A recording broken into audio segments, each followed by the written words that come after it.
Hey, what's up everyone? In today's video we will be looking at the Fichet 666. It's a pretty old French wafer slash lever lock.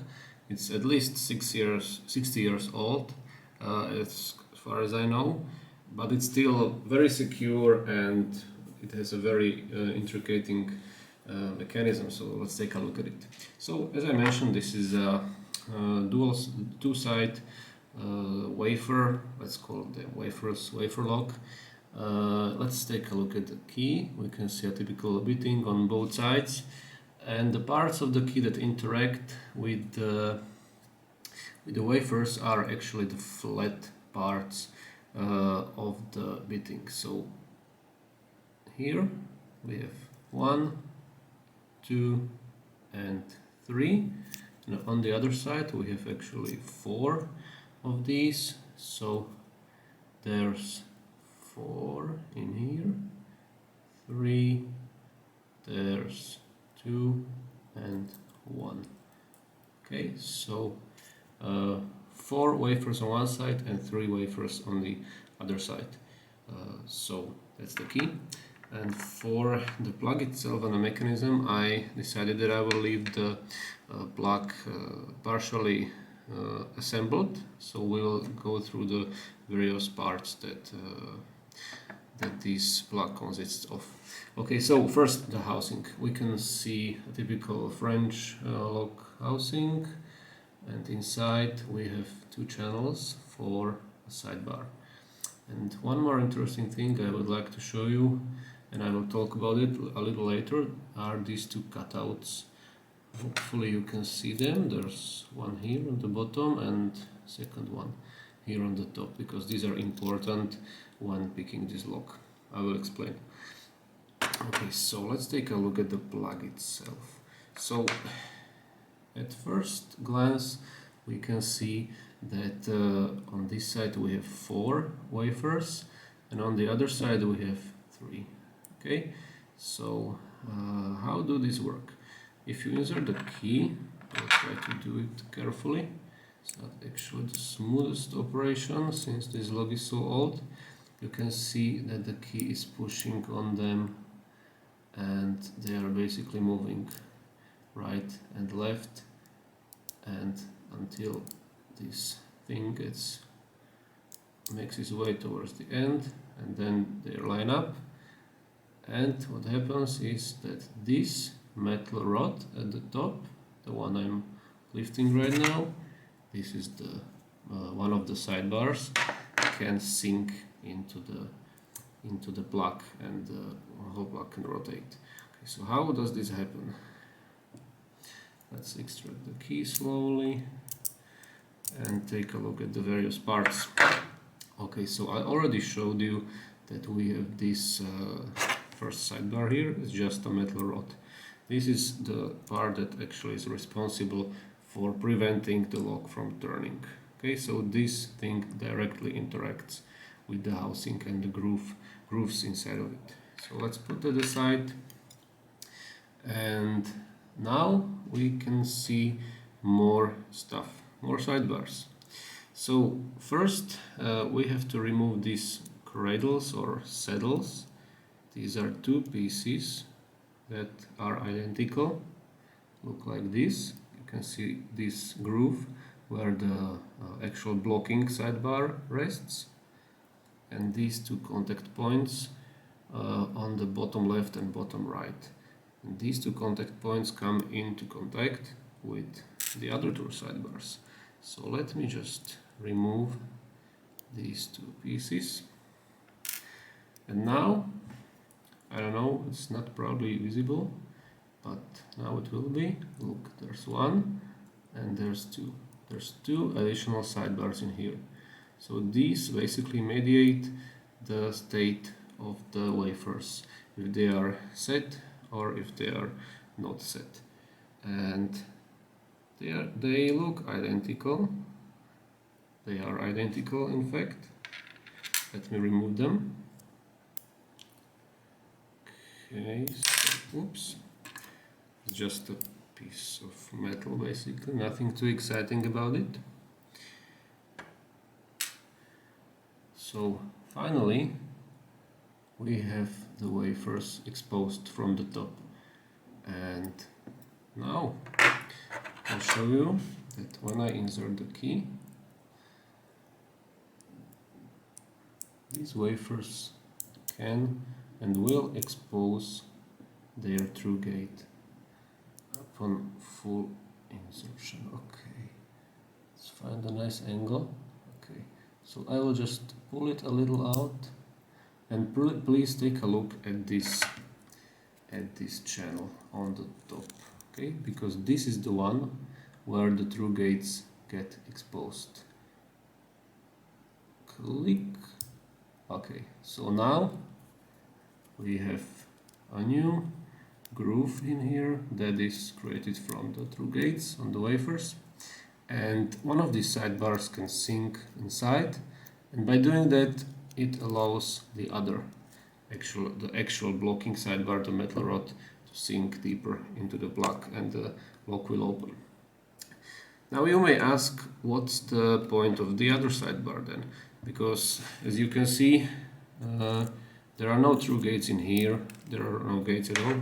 So I dropped a spring, there are 4 springs in here, there are no true gates, there are no gates at all in this part, in this groove. So what I understand from mainly video by Artichoke, which I wholeheartedly recommend if you want to know more about this lock, is that the other sidebar actually has 2 functions. And first one is it dampens the feedback when you are picking the lock, because it also comes into contact with these wafers. So part of the feedback is stealing part of the feedback. And the other function is that whenever you move a wafer or set a wafer into its true gate, this click or this movement of it gets transmitted to the other sidebar, the one that's just meant to make the picking more difficult. And in turn, this sidebar mediates this click to the other wafers. It was a very complicated sentence, but the result is that basically the wafers can ping pong. Okay, so whenever you set one wafer, the others feel it, or they can feel that something happened, and they can move, they can drop, stuff like that. So basically it's an anti-picking device, this other sidebar. So very interesting. As I said, it's a very old lock, but they thought about it, so that's pretty cool. Okay, and the last thing I want to tell you about the security features in this lock is I want to come back to these cutouts I showed you, because they are important. They are important when you are tensioning the lock. So let me just reassemble this without the sidebar, it doesn't matter. Okay, so if you want to tension this lock, you cannot do that by sticking your tensioner like on the bottom of the keyway, like you would be used to, because the whole keyway is actually extended and is milled into the housing as well. And the part that rotates is only like, look, it's not the whole thing. You can see that only this part is rotating, okay, and not these cutouts, of course, because they are in the housing. So you cannot tension the lock like you would be used to normally by putting the tensioner inside or at the bottom of the keyway or at the top, because there's the housing and it would not work. So you need to tension this lock somewhere from the middle, or actually under or above the middle, like this. Okay, so this is a little bit awkward, but you get the idea, like this. See, you cannot have it like on the top or on the bottom. So that's actually another thing that probably they did to deter some pickers. So pretty cool as well. Alright, so let me just, okay, didn't lose anything. Okay, so now that we understand the mechanism, how this lock works, I will just go through how to pick it. So basically I was using this Peterson hook #1 for the whole thing. the tension needs to be really heavy, at least from the start, at the beginning, because the feedback is very mute at times. Not always, but some wafers kinda just mush into place and you need to feel it and you want them to stay there, so tension needs to be heavy.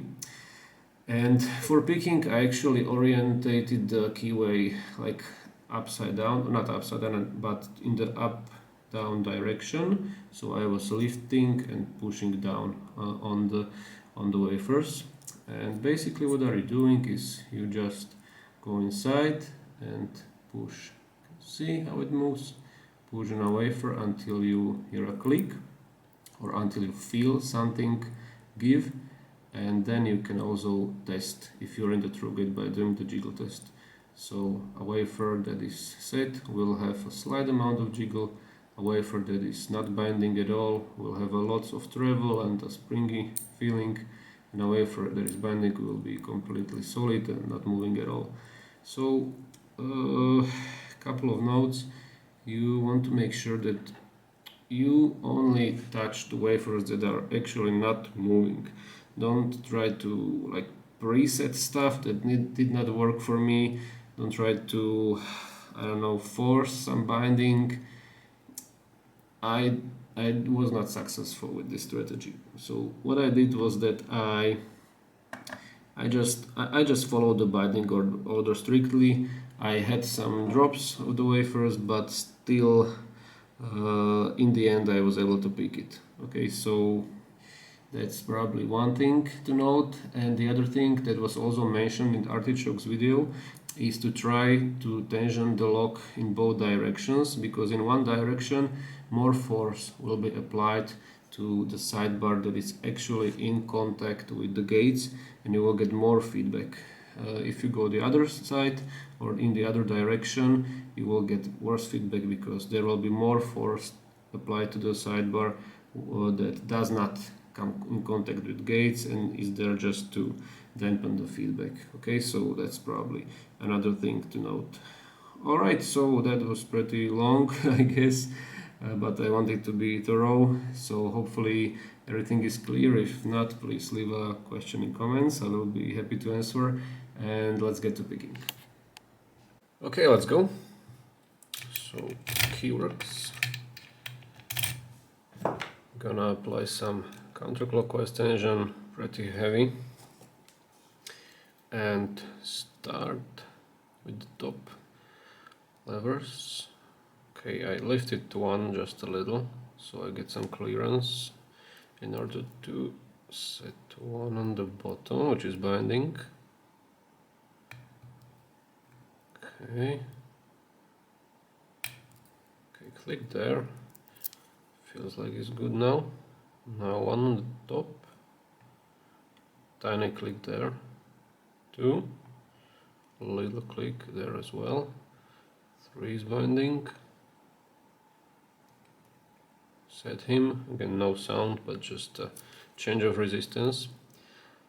Okay, let's go back to the bottom, one is still good, nothing on two. Okay, three is pretty stuck. Okay, I think I pushed him down, but I dropped something. So let's check one on the bottom, should be good. Two as well. Okay, top. Little click on one. Little click on two. Three is pretty loose. Okay, four is binding hard. Gave him a push and something dropped immediately. Okay, a little click on two now. One is loose, two as well. Let's try three on the bottom. Okay, they gave him a click. And everything looks fine for now on the bottom. Back to top. Nothing on one. Little click on two again. Three feels good. Four is binding again. Really strong binding. Really some tension. Okay, it's really hard to push him.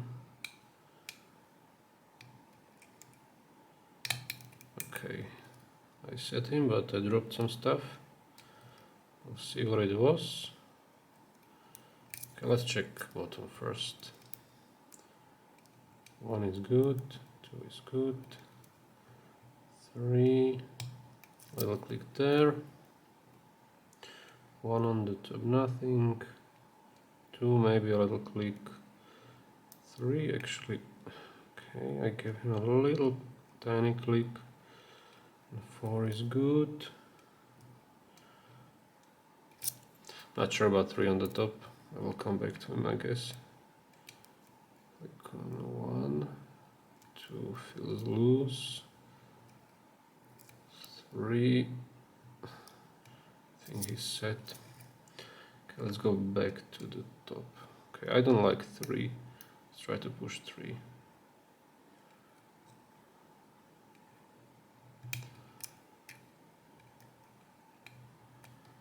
One, 2. Okay, 3 is loose now.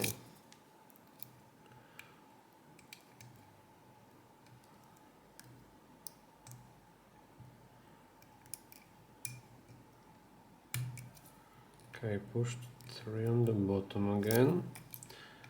Let's check the top. Click on 3. 4 is loose. Okay, I just touched 2 and the lock just popped open. Okay, perfect. So let's get it. I will show you that indeed we have both of the sidebars in place.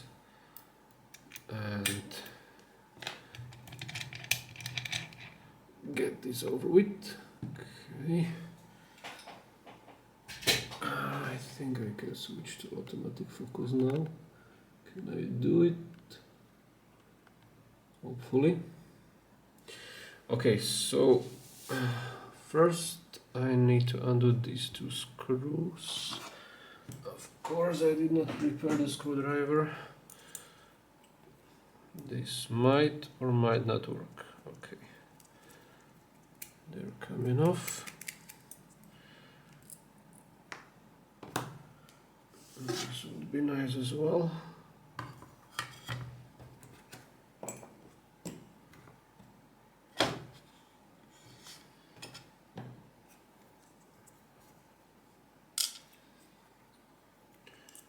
Okay, and the other screw.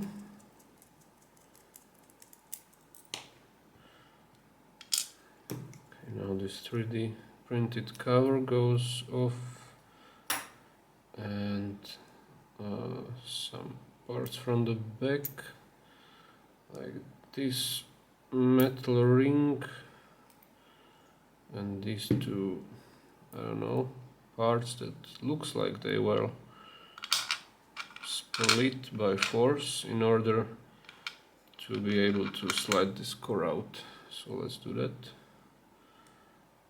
Okay, I think I need to push it a little and a little more.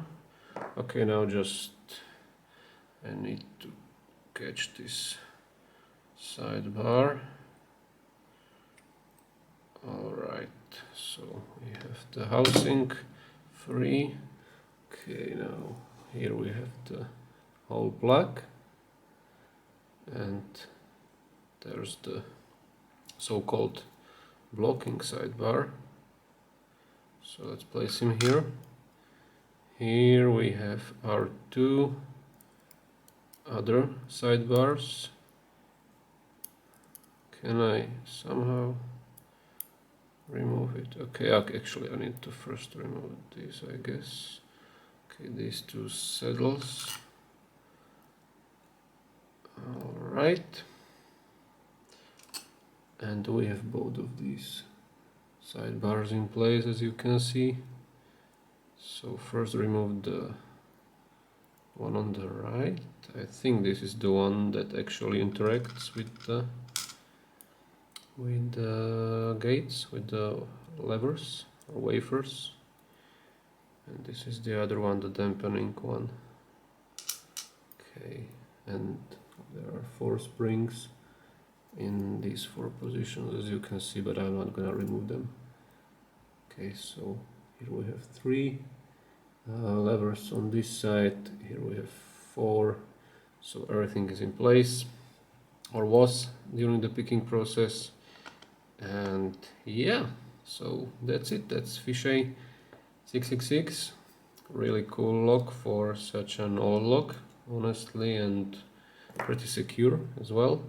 Hope you enjoyed and have a nice day. Bye.